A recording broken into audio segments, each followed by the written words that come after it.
Melissa? Hey, David. Hey, I'm David. Yeah, David Murtaugh. Yeah, Hi. here it is. Have a seat. So great to finally, Yes. meet in person. Yeah, thank you so much for agreeing to do this. It's really great. Yeah. Can I get you anything like water or a tea or a soda or anything? Do you have like Diet Coke? Yeah, Thank you so much. Gosh, I love the space, all the collection and everything. So great. Oh yeah, I love movies. Here you go. I've been collecting Makes a long sense. time. Yeah. Makes sense. Okay, so I'll start the show. I'll introduce you. My guest this time is Melissa Harvard. Yep. Comedian, or should I say improv comedian, or what do you want me to say? Yeah, mostly improv. I mean, I'm a little bit of a Swiss Army knife. I'll do acting, writing, stand-up if I get the chance to. So, cool. Comedian, though, is good. Okay, so yeah, I'll do that. I'll introduce you, and then we'll go into the heart of the show, which is it's like a movie review podcast, basically. But the movie doesn't actually exist. Like, we're making it up over the course. We're riffing out the story over the course of the episode. Oh my gosh! So it's like the Rodge Tapes. The what? The Rodge Tapes. Rodge, like in India? Yeah, like Ben Rogers, the comedian, and Ben Rogers from Action Boys. Yeah. No, he has a podcast where the comedians come in and they make up a movie together. They kind of talk. Are you serious? Yeah. No, I thought I've never heard it. Oh my God! Oh no! Oh, he came up with this idea. I mean, yeah. Listen, he had like 12 episodes. They're. But I was looking so hard to try to find are there other fake movie review I didn't want to do this if it had already been done. I thought this was a totally original idea. Ben Rogers, yeah. That guy is. I know him. I follow. He's great. He's really funny. Really funny. Yeah, he has some pretty good God. guests on there too. What am I gonna do? So. But this is great though. It's gonna be great. I need to look this up. I'm sorry. Because I know who Ben Rogers is. I know Action Boys. I listen. I follow him. I listen to his stuff. So he's great. They made up movies on the spot. He had other comedians on. Oh my God. I'm John Gabris, Tawny Newsome, Lamar Woods, Jen D'Angelo. No offense, Melissa. I'm glad you made time for me. But he got comedy all stars on his show. This is, oh my God. I feel so Neil stupid. Casey. Oh, fuck. He did it 2 years before me too. How did I miss this? I feel like this is right up my alley. Obviously, because I came up with the exact same idea. Yeah, I mean, it happens. Parallel thinking. It's one of those things. But no, it's a great podcast. I loved that podcast. All 12 episodes are gold. He did 12 episodes. So that's not a ton. You have more. You have more. So. I know, but quantity isn't always better than quality. I feel stupid. Here, I gotta listen to a little bit of this. Oh God, he has such a great voice for podcasting too. Listen, you have a great voice. I like your voice. It's like a dork voice. His is a cool, sexy voice though. I mean, there's different kinds of voices. Bob Dylan. Bob Dylan. Yeah, he sold a lot of records. That's a good point. His is a real movie. It sounds more like a real movie review show. It's on mine, I'm kind of more focused on making the plot, riffing out the plot, and his is more just straight for the goofs, which is maybe a better strategy for a comedy podcast. Well, I mean, there's different strategies. I think that one of the things that he does is there's a little bit of an intro as he's introducing the comedian, and it's kind of this epic thing where it's they're getting off of a plane or all that kind of stuff. And cool. you don't have to do that. You don't have to do that though. Good ideas. I don't have stuff like that. Sometimes it's good to just go straight to the source, what you're doing. He doesn't do one of the things one of my key bits that I do is the character I do on the podcast. I don't understand the movies. I always miss something important about the movies. Mm-hmm. I did an episode about a 90s dystopian thriller called Slumber Cube, but all the terrible dystopian shit that the movie predicted had actually already come to pass by 2026, but I was just oblivious to it. I don't know. He doesn't do that, but maybe he's so smart that it would be a tougher sell for him to pretend to be an idiot on his podcast. People love idiots, That's true. I think that's part of the charm of what you're doing here. Hey, Do you know Robert Van Winkle? Vanilla Ice? Yeah. He, the riff. Oh, the yeah, song? from Queen. Yeah, Under Pressure. People still loved Ice Ice Baby. Yeah, but he's like a joke, Like people take Queen and David Bowie seriously. Like I don't want to be like the Vanilla Ice to his Queen and David Bowie. Like reminds me of like Deep Impact and Armageddon. They're always pitted against you, or like Wyatt Earp and Tombstone. Like as soon as you're comparing, it's all about like obviously he's Tombstone and I'm Wyatt Earp. Like that sucks. They're just different things, right? I'm looking at pictures of Ben oranges. Rogers now. I guess I didn't realize he was so hot. This guy's like a 10.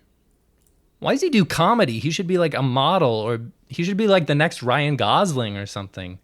He's a good-looking guy. He does. He really does kind of do it all, Mm-hmm. I heard through the grapevine, he's pretty something with the ladies as well. But God damn it. that's another. Oh, God. I don't need to bring in like personal stuff here. Maybe he only did 12 episodes because it's like super hard to come up with ideas for fake movies. Like I've done like maybe 45 or something. I'm running thin, man. I've used all my mental energy. But that's kind of like what a creative is, right? You just are constantly kind of milking things, looking for things. It doesn't have to be, that you spend a lot of time and thought to kind of like create something. It could be, I guess, yeah, you're an just improv doing comedian. stuff. It's like there's always something new to pull from. Listen, I saw your pitches. Mm-hmm. They're really, really fun. Oh, thank you. I really saying enjoyed that. reading through that. Yeah. So I mean, I'm excited to do this. I know that there's the big cloud of the Ben Rogers thing that I didn't know that was going to be. I just don't understand how I missed this. I was like Googling like fake movie review podcasts and like this is because I like hit on this idea. I'm like, oh, this is like so fun. I can't believe no one's done this. And I guess, I don't know, maybe I didn't want to find it after all. So he never breaks character. Whereas I'm like around this whole show, like everything, like for me, within the runtime of the podcast, I am in character as if we really watch this movie. Whereas like outside all of my like social media posts or like the descriptions of the podcast, I'm very open about the movies being in fact, I added like a subtitle to the podcast RSS feed, the fake movie review show. Mm-hmm. Yeah. But his is like his way is a lot funnier, I think, because you could actually be fooled by it.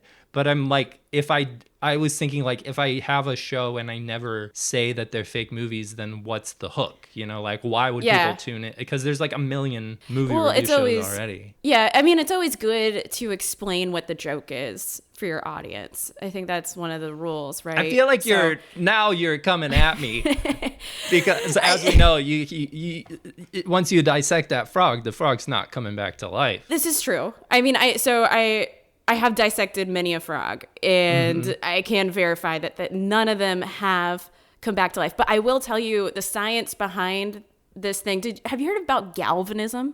No. Do you know what is that? Okay, it was what inspired Mary Shelley's Frankenstein. And it was the idea that you could use electricity to reanimate corpses. And they were able to do this like I think it was like the 19th century. They did this with frog legs and everybody was like, whoa. And then Mary Shelley was like, that's insane. Let me write a book about further, that. Yeah. Yeah. So like, I think that you're Mary Shelley. You know what I mean? Okay. You can add your own spark onto this dead frog. You know what I mean? And then it becomes something new and different. So I think you don't need to be intimidated by Ben Rogers, even though I'll agree with you. Does he have the looks of, that chin is very defined, and like his hair is, he has the tall, dark, and handsome thing. And he is the 12 episodes I listened to were great. Oh my God. I just read the Rodge Tapes won a Peabody for his enlightening and invigorating stories. And it says he especially got noticed for inventing the last truly new idea in podcasting. Oh my God. I'm never going to live up to this. Yeah, no, I know. I didn't want to bring that up because you knew about that too? Yeah, I was there when he gave the speech. It was beautiful. It was... Oh my God. I've never emotionally, spiritually, or politically been the same since attending that Peabody Award ceremony. Oh my God.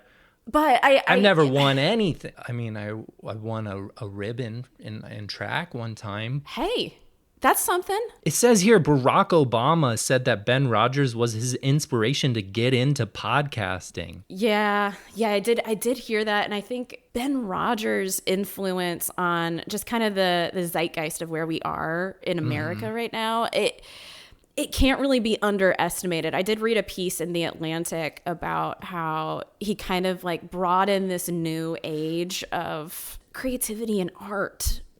I mean, but you're gonna bring that in too, It's said that he had to stop doing the podcast after 12 episodes so he could focus on his career curing childhood cancers. I know, and my niece, Rory, she really benefited from those treatments. Rodge saved her life? Rodge saved her life. She was on death's door, and we really weren't sure if she was going to make it. So when Ben Rogers came along and said he had some ideas for a new kind of chemotherapy, I was astounded that somebody with so much going for him, so much art, so much comedy, would stoop so low to help somebody that he didn't know. And he bought my mom a house too after. Did you tell him you were at his Peabody ceremony? Afterwards, I had to work up the courage, Yeah, I'd be intimidated if I met him in real life. He was so intimidating. I had to take some Xanax for that. Oh, shit. What if he finds out? Oh, no. Oh, God. He can't find out about my podcast. He'd be so pissed. Well, you got lawyers, right? You have lawyers. I have Jihan Batuman's my show's lawyer, but no offense, Jihan, but he's not the greatest lawyer. I mean, the Forgotten Video Store is suing me, and I feel like they're going to win again. Gosh, I've got an episode with Becky Feldman coming up. I think Becky and Ben Rogers know each other. Yeah. He's going to find out about this. He's going to fucking kick my ass. I had an episode with, I bet he knows Mark Rennie. He knows Claire O'Kane, I'm sure. I got to delete those episodes. He might already know. But okay, to go back to, the Verve. Remember the Verve? No, can you remind me? So they sing that song, Bittersweet Symphony. Oh, right, yeah. It's a bittersweet that song? Right, 90s, I remember it now, sure. Yeah, no, there was a whole situation. There was a legal dispute about some of the sampling taken from, I think it was the Rolling Stones.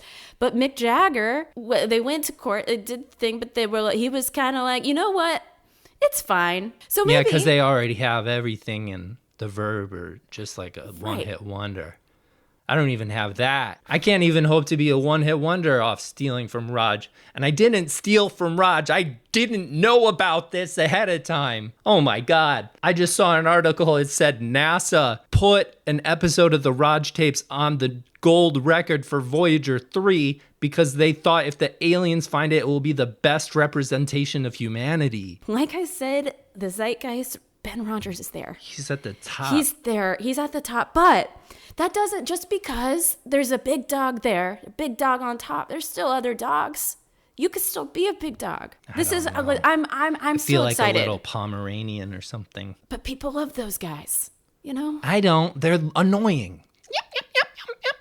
Like that? I don't like that. Oh my God. What am I going to do? Listen, my aunt has Pomeranians and they're great. And I'm here in your studio, okay? Just to kind of contextualize this, I'm here. I'm still excited to do this with you, David. I don't think we need to spin out, okay? Just because there's one podcast that happens to be pretty insanely very similar. Good. Yeah. I gotta call my therapist. Oh, right this moment? While I'm here? Do you want me to leave? Just hold on a second, please. Finish your Coke. My gosh. And okay. everything. No, I don't feel like you have to. Hey, Tracy, it's David. This is not a life-threatening emergency, but I just, that podcast I told you about, Forgotten Video Store, the movie thing. I just found out that a really, really successful and handsome comedian, Ben Rogers, a couple years ago did a podcast with a really similar premise. So, I don't think I'm going to kill myself over it, but I am pretty upset. So, give me a call back. Maybe we can work in an appointment before next week, maybe. All right, talk soon. This is David, by the way. David Murtaugh. Bye. Yeah, I mean, well, good for you for therapy. I mean, more people, everybody should be doing I that, actually you know? do agree. I think everyone would benefit from therapy. I feel bad. I'm going to be honest. I feel Oh, it's terrible. not. No, this is not No. your fault. This is my fault. I should have done more due diligence of researching this kind of shit before I got into the podcast game. Well, I'm sure you spent a long time. You spent so long, you know, it happens to the best of people. Ben Rogers is connected, I heard, like with the criminal side of LA. Yeah. What if I get the brunt of this? What if they come after me and my family? I have a young kid. Listen, I think that it's maybe, you might be going a step too far. Listen, does everybody need to be thinking about security? Probably. Oh but my God. I feel like What am I going to do? We can make this work. We could do like a Twitch or like a TikTok situation, pivot the platform, I don't right? like TikTok. No? It's weird, isn't it? Are you on TikTok? I'm on TikTok, but that's okay. We don't have to do TikTok. No, maybe It's I fine. should. Maybe I should It's get. I'm kind of a fine. Luddite. I feel I have like a negative capacity to identify the next big thing, in the sense that like when Twitter came out, I was like, this is gonna be over in 6 months. Sure. Because it's like it's exactly the same as like putting your Facebook status. You know, we already have that. Same with Instagram. Right. When Instagram came out, I was like, no one's gonna use this. We can already post pictures on Facebook. When iPads came out or tablets, I was like, it's stupid. Like, no one needs that. You have a computer already. Like, who wants this? So I guess what I should be doing is every time I think something's really stupid, I should invest heavily in it. So I guess AI is the new thing. It might not be the best thing for your creative reputation if you start using AI. I'm going to be honest with you. But I hear Ben Rogers is opening a new social media platform that is looking for content. That might be a good pivot. Oh, is he? Yeah. It's going to be kind of like in between, the space in between Threads and Instagram. He sees what's happening and then he predicts what's happening next. He does it's kind of like the exact opposite of what you just described. He's always kind of on the forefront of innovation and looking for stuff. I feel like such an idiot. It's okay. Listen, everybody's different. We're all wired differently. That's part of the beauty of the, human experience, is we're all bringing our different perspectives to the game. And That's just true. because yours is different, When I was doesn't in mean college writing my thesis, I was like, I talked with my advisor about like, I'm having a lot of anxiety about, because I did it about reflexivity in cinema. And I was like, Robert Stam wrote this really cool book about reflexivity in cinema. Like, what am I bringing to the table? And he's like, well, you have your own experiences. So like, your life is different. You have a different worldview and you're writing at a different time period. So he kind of made me feel better. So maybe this is kind of the attitude I can take towards the Rodge Tapes. Like, I'm a very different person than him. But it's because it's like, remember that movie Capote? Oh, yeah. Philip Seymour Hoffman? Yeah, and then there was the movie Infamous with Toby Jones, where he's Truman Capote. Oh, yeah. And everyone was like, look at this Toby Jones idiot. He fucking sucks next to Philip Seymour Hoffman. I feel like I'm the Toby Jones of podcasting. Listen, they're both great in different ways. I'm glad I'm here to kind of like talk about this with you. You know what? I'm glad you are too. Like, I tend to like spin out about things. So this could have gone really poorly if, like, say I had discovered this by myself. I maybe would have just screamed and flipped out and tried to scrub myself from the internet. But having you to help talk me down, it's been good. Yeah, no, I listen, I've been there. Now, granted, I haven't done a podcast that was the same premise, but I feel like I've done things where I'm like, oh, did I take that joke from somewhere else, or is it coming from me? It happens to the best of us. And I think that imitation is the greatest form of flattery. That mediocrity can pay to genius, I think, is the second half of that quote. Don't sell yourself short. What you're doing it's a different kind of genius, but it is genius. So you still want to do the show? Yeah, of course. I mean, I flew all the way here. I'm really excited about the idea. I'm really excited about working with you. This is going to be great. This is going to be so much fun. Kind of like, what's it called when you like something eclipses something else? It's just called an eclipser? That's not a term, is it? An Oreo, I think, is what it's called. Because, like, Hydrox came out and it's pretty good, and then Oreo did the exact same thing, only better. Mm-hmm. So maybe I'm the Oreo in this situation and not the Toby Jones. I love that. See, there you go. Okay. Envision you are the Oreo. Can I just go to the next room for like 1 second and then I'll come right back and we'll start the recording? Yeah. That's fine.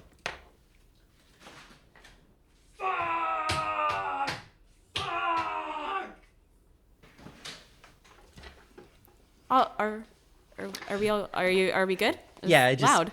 Oh, sorry. I thought I had soundproofed this door.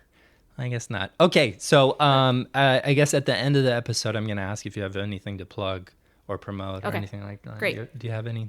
Yeah. So if you are in the Central Florida area, follow me on Instagram. I produce shows. I host shows. I perform regularly. My name is Melissa Ann Harvard, and I am one of the producers of Monday Scaries, which does a monthly show in Orlando, which is improv, sketch, music, stand-up, all that kind of stuff. So if we can just kind of plug those things, that'd be great. Yeah. I'll make sure to bring it up at the end of the episode, and also put all the links in the podcast description. But we'll talk about that when we get to it. So like that. Yes. But yeah, like I said, I'll do a brief introduction, and then we'll get into the. Here, turning my mood around. Yeah, shake it out. Okay. Yeah, any rituals you want to do before we get started? What do you do for your shows? Oh, you know what? I like doing like a word association. Let's do it. So, yeah. Okay. Movie. Pizza. Ooh, Pizza Lunchable. Mr. Beast. Ben Rogers. Sorry. Is Stud? that it's too soon? Yeah. Wall. Artwork. David Murto. I'm gonna cry. We got this.